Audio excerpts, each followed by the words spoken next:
I will be going over preference assessments, and this project was completed by Bethany Darden, Tamara Hartfield, and Danny Wang. So, what is a preference assessment? A preference assessment refers to the attempt to determine the client's preferences for certain stimuli based on indirect assessment through care providers' interviews or client interviews, and direct assessment, which is oftentimes systematically exposing clients to stimuli while recording their responses. The purpose of a preference assessment is oftentimes it's because oftentimes it is hard to determine what is considered to be a preferred item for some individuals, especially those with autism spectrum disorders, or other developmental disabilities. Preference assessments evaluate a variety of different items to determine what a person likes. Items that are identified are considered highly preferable items for that individual and can be used as a reinforcer to help increase desirable behavior. There are three different types of preference assessments: interview, direct observation, and systematic assessment. An interview is a quick and easy way to find out an individual's interests.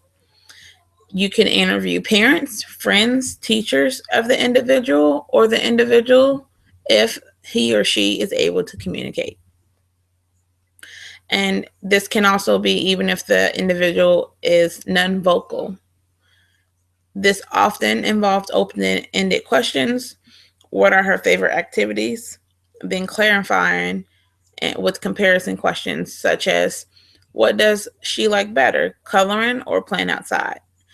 Also, the open-ended example questions such as, what are her favorite activities?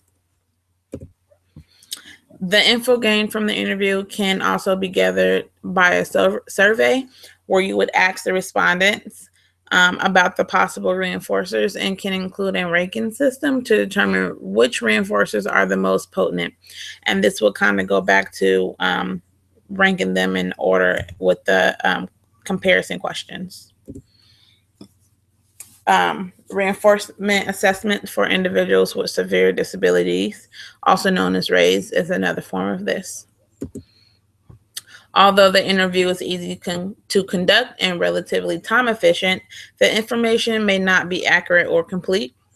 And this is because relying on recounted information from past experience is typically less reliable than witnessing the behavior as it is happening. It doesn't mean that this is always incorrect, but of course, firsthand observation is way more telling than recalling from memory. So that leads us to direct observation. And this is when the individual is given free access to multiple items that he or she is expected to like. The researcher records how long the individual engages with each item. The longer the individual spends with an item, the stronger the preference is, and items can be ranked based on this information. Data should be collected over several days to promote accuracy and determine which item is truly the most preferred.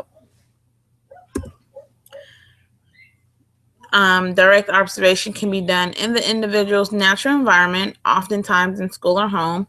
It is usually more accurate than the interviews. However, it requires more time and effort than the interviews.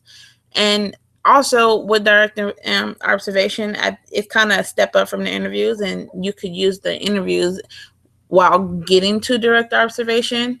And by that, I mean that you can conduct an interview to figure out what are the individual's areas of interest, and then kind of systematically place them in the room with other items to have, and they have free access to the items, and then do a direct observation in that way. Next, we have the systematic assessments, and this involves methodically presenting items to an individual in a control setting to determine the preference. Many different kinds of systematic preference assessments, and they come in three formats. They are called single item or successful choice, paired choice or forced choice, and then multiple choices. With a single item, it's fast and it's simple. The items are presented individually, one at a time, that is, and you record data on how long the individual engages with each presented item. The pair choice is that all items are presented in a pair, and each item must be presented with all other items in a random order. So, for example, if we have three items, item A, item B, and item C, we would have to arrange it so that item A can be paired with item B, and then item B can then be paired with item C, and item C would then be paired with item A. So, considering this, if you have more than 3 or 4 reinforcers that you're trying to decide on, this can become a lengthy process. The individuals are asked to choose one in each round, and the item that is chosen most frequently is considered to be the strongest reinforcer. And as I said before, it's more accurate than a single item, but it requires more time because once you get a list of more than 3 or 4, you'll have to be sure to pair them with every single item. Next, we have multiple choices, and with this comes 2 different kinds. It is an extension of the paired method, but 3 or more items are chosen from, and those 2 different variations of the multiple choice assessment is with replacement and without replacement.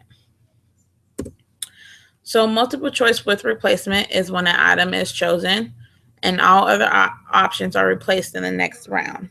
For example, if the individual is offered a book, a car, and a stuffed animal, and the individual chooses the car, in the next round, the individual will be offered the car.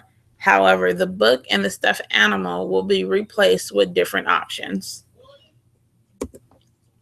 And the multiple choice without replacement is when an item is chosen. It is removed from the next round, and only the remaining choices are presented. For example, if the individual is offered a book, a car, and a stuffed animal, the individual chooses the car, and the next round, the individual will be offered only the book and the stuffed animal. It's the most accurate method and requires the most effort in that you have to be sure that you are removing items once they are being chosen, and that may require some higher response from the individual who's given the preference assessment. So how do we conduct the preference assessment? First, before we begin, we need to set up a data sheet and prepare materials. Also, we need to set up the environment, and for the environment may look different for each individual. For this purposes, we're setting up a chair and a table for the student in a quiet, secluded environment with minimum distractions. Are you on your homework yet? Prior to beginning the assessment, seat the student at the table and allow them to sample each stimulus.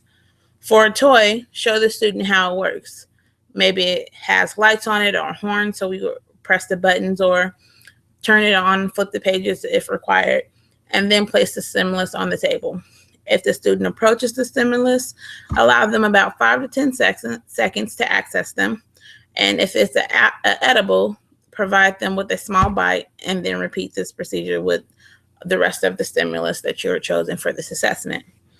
If the student does not approach the stimulus after 5 seconds, the therapist can prompt the student to sample the stimulus, and then after sampling the item, present this item again for another 5 seconds.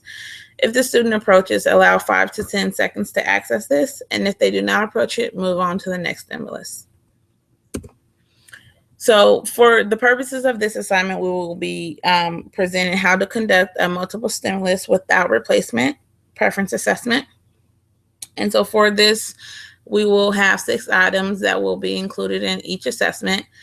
You should assess edibles or tangibles in one assessment, not both. So for example, if you were assessing cookies, a candy, a graham cracker, and a fruit roll-up, you would have to assess only the edible items, and you would not be able to throw in a teddy bear or another toy with that. It just has to be one or the other. So with that, we will collect the items that we are going to assess the individual would enlist them on a data sheet, which will be shown later. And then the client should be seated in a chair positioned in front of a table. The items may be placed on a large tray so that they can be removed from the table in between presentations. And that's just a preference, it doesn't have to. So you will also then sequence the items randomly in a straight line on the tray about 5 inches apart from one another, and then instruct the client to pick one. Immediately after the selection, remove the remainder of the items to prevent multiple selections. Record the selected item on the data sheet by circling it. After the client has consumed the edible or had the tangible for 30 seconds, move on to the next trial. You will need to ask for the item back if it is a tangible. After one item is selected, it is not replaced. For example, after the first presentation of 6 items, only 5 will be presented next. If the student makes contact with more than one stimulus, give them the one they touch first. Prior to the next presentation, rotate the remaining items on the tray by taking the item on the left and moving it to the right end, then shifting the other items so that they are again equally spaced. Present the remaining items and repeat the procedure described above. Continue until all of the items are selected or until the client does not make a selection within 30 seconds for when they were told to pick one. In the latter case, end the session and record the remaining items as not selected. Here are some examples of items that can be used in a preference assessment. And I will also like to show a video of an example of a preference assessment.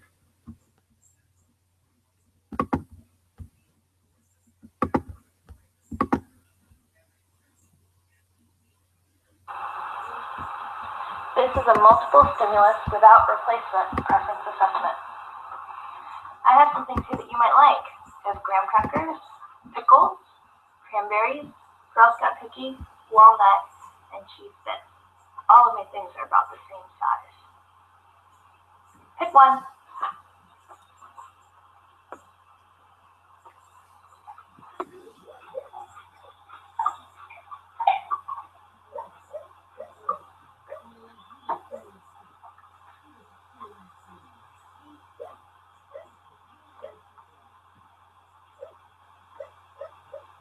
Pick one.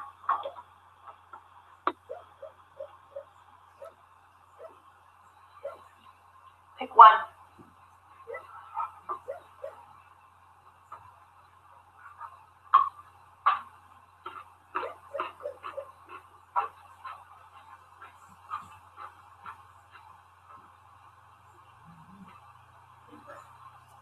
Pick one.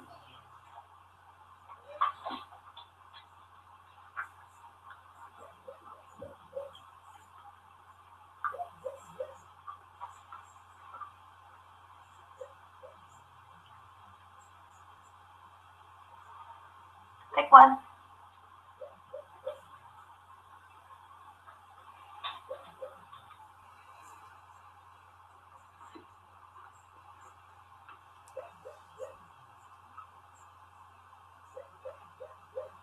Pick one.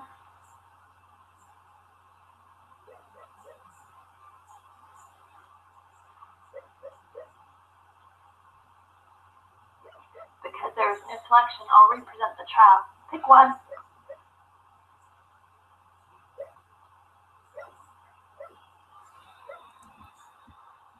From this, I think you like Girl Scout cookies the best, but don't like walnuts or cheese crackers.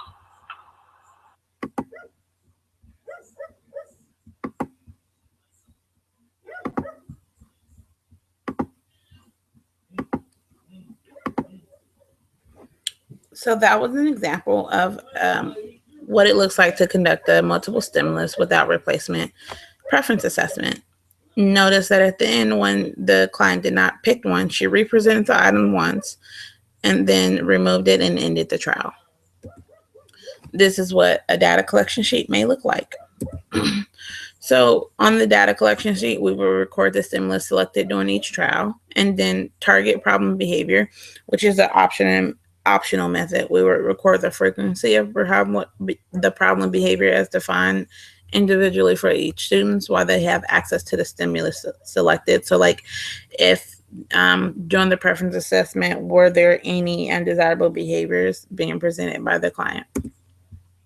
We will input the number of the trials each stimulus was selected, and then the number of trials each stimulus was included in the array, and calculate the percentage of trials each stimulus was selected by dividing the number of times the stimulus was included in the array by the number of times it was selected.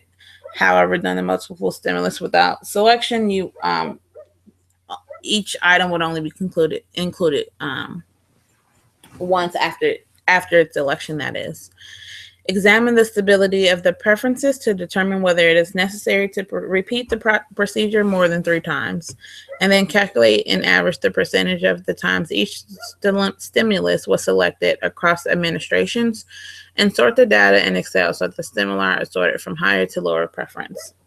And this is the same method that can be used for the multiple stimulus with replacement, but you would replace the item even after it is chosen. Examples is that Jones and other associates evaluated the effects of different access durations of preference assessment on a group of preschool age children, and the results were highly preferred items were always on top of the list, no matter how long or how short the access duration was. Compared with short access duration, long access duration can provide a more accurate preference ranking system. However, 30 seconds and 5 minutes may not be the ideal representations of access duration periods. Rush and other colleagues proved that a paired choice preference assessment is effective on a 13-month-old baby with some prenatal conditions.